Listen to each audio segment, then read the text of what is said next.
hacer y continúa el caso Jeffrey Epstein detrás de Trump y arriba de Trump. Ahora mismo, hace par de horas, lo cogieron allá en el Reino Unido, en Escocia, donde está, pero estaba reunido con el primer ministro del Reino Unido. Le han caído preguntas con respecto a lo de Jeffrey Epstein. Esa es la noticia política en el mundo y es la noticia aquí. Si se fijan, se ponen a buscar en todos los medios, con excepción de Fox News y 4 o 5 emisoras cubanoamericanas zarapastrosas de radio aquí del sur de la Florida. En todos lados todo el mundo está hablando de lo mismo. Jeffrey Epstein. Lo de Obama no se lo va a comer nadie. Eso se lo comió buena parte del movimiento MAGA, del universo MAGA, pero ni siquiera todo el universo. El universo MAGA, buena parte de ellos todavía sigue cabrón con Trump, como uno de los tipos, probablemente el podcaster, ¿cómo se llama eso? Influencer. Joe Rogan, que es el tipo del podcast más visto en este país, que no es que sea un MAGA, pero muchos MAGAs lo siguen y es conservador, apoyó a Trump durante las elecciones.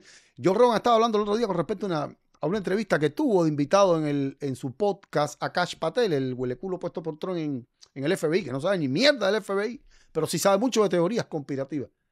Y decía, comentaba el otro día, decía, se piensa que uno es un bebé.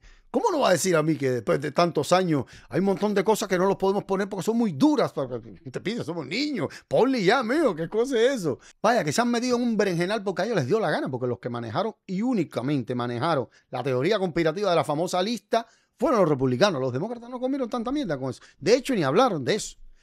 Y ese es el principal problema que yo veo aquí para Trump, de cual no tiene solución. Hacer esto es un problema republicano. Lo de Jeffrey Epstein, sácala a Clinton para que veas que es puramente republicano. Clinton, de hecho, Clinton desde el primer momento dijo que sí, yo lo conozco, claro. Había montones de fotos de él, claro que lo conozco, sí, yo monté en su avión, sí, pero como montó mucha gente, o sea, él era un donante importante de campaña de mi partido y yo, tú sabes, lo conocía, ¿no? Pero, o sea, a Clinton, a diferencia de Trump, que han salido una pila de gente medio que insinuando o acusando, ¿no? Que ellos tenían... un día yo lo vi hablando a una muchachita de 16 años, yo lo vi aquí, yo le gustaban las mujeres jóvenes, esto no sé, salvo eso a Clinton todavía nadie lo ha acusado de nada, salvo que aparece dentro de las amistades de él, nadie lo ha acusado, hasta ahora nadie lo ha acusado.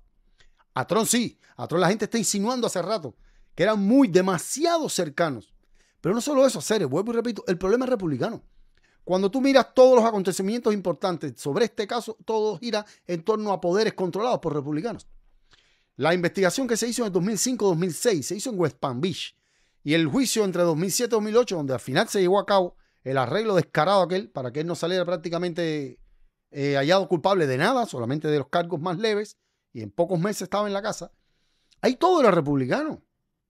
O sea, el Alex Acosta, el famoso juez, que después Trump lo premió con la Secretaría de Trabajo, ese juez viene siendo, desde mucho antes de los 90, el tipo fue asistente de Samuel Alito, uno de los dos jueces más polémicos de la Corte Suprema, un tipo que se sabe que la mujer apoyaba el movimiento que hubo en contra de las elecciones del 2020, diciendo que había fraude. Se sabe que hay fotos, imágenes de la mujer que puso en el jardín de su casa del juez Samuel Alito, puso la bandera boca abajo, la bandera estadounidense boca abajo, que es el símbolo del movimiento detengan el robo, que es lo que decía la gente allá cuando Trump, que había habido fraude, ¿me entiendes? La tipa lo hizo. O sea, un tipo que está sumamente sospechoso en los últimos años como juez de la Corte Suprema. Bueno, Alexander Acosta, era su asistente principal.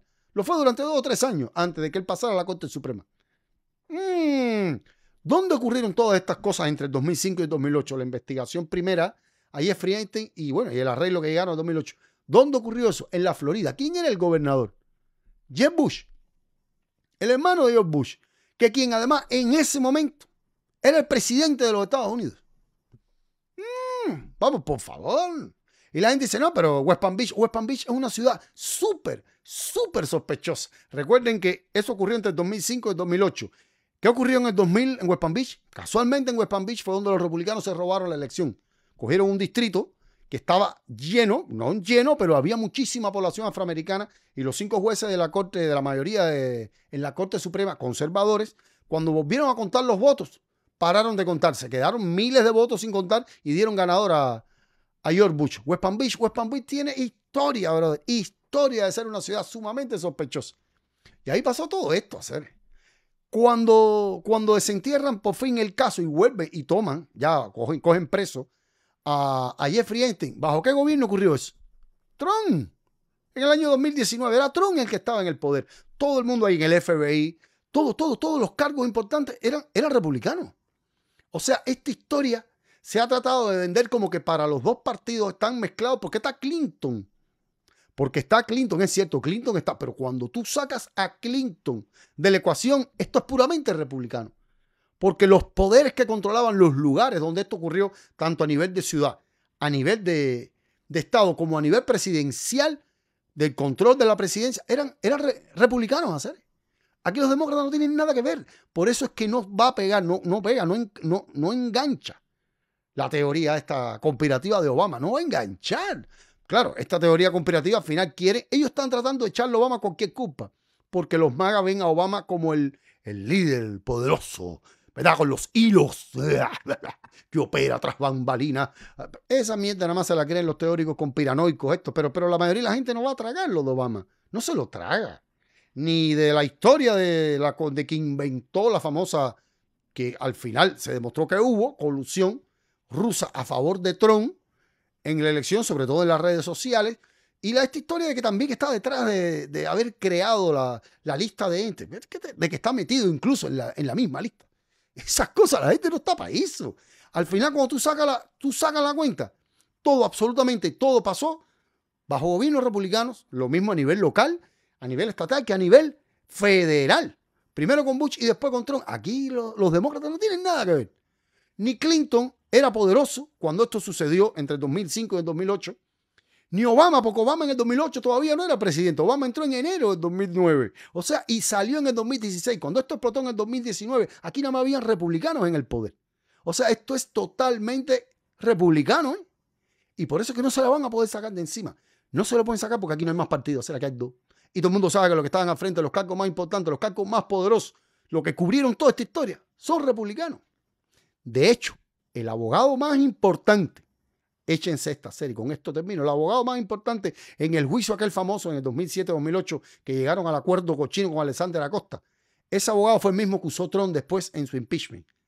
¿Y sabe de dónde salió ese abogado, Sari? Ken Starr, uno de los abogados más famosos que ha habido aquí. Ken Starr, ¿cómo se dio a conocer? Él fue el primero que investigó a los Clinton. En el año 92-93 comenzó un problema con unos real estate, con un dinero que no se sabía bien qué había pasado. Él terminó siendo incluso el que lo investigó para el impeachment con Mónica Lewinsky. Pero a él lo propusieron primero. ¿Qué hizo Clinton? Clinton dijo, ok, yo soy demócrata.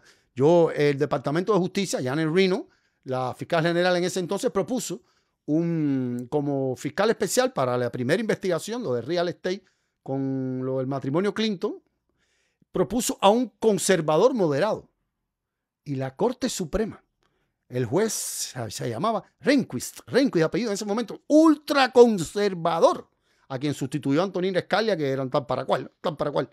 Ese juez designó un panel de 3 jueces, prácticamente todos eran extrema derecha en la Corte Suprema, y ellos, a su vez, valga la redundancia, designaron a Ken Starr para que investigara a los Clinton, un tipo de ultraconservador. Ken Starr es extremadamente conservador, no extremista ideológico, era muy conservador. O sea, y el gobierno de Clinton protestó cuando aquello, dijo, oye, pero ¿cómo vamos a poner a este? O sea, este problema, cuando ustedes se ponen a analizar aquí han habido jueces. El juez más importante, Alex Acosta, y el abogado más importante, tanto en el impeachment de Trump como en el primer juicio de Jeffrey Epstein, ese tipo tiene las manos embarradas. Los dos están embarrados con los jueces más ultraconservadores que tenía la Corte Suprema en ese entonces y luego en el 2000. Rehnquist, que fue jefe de la Corte Suprema, y después Samuel Alito. Esto es republicano, Ceres. Ese cuento de que esto es de los dos partidos. Saca a Clinton de la ecuación y verás que esto es puramente republicano. Lo demás es teoría conspirativa. Dale, Ceres, cuídense.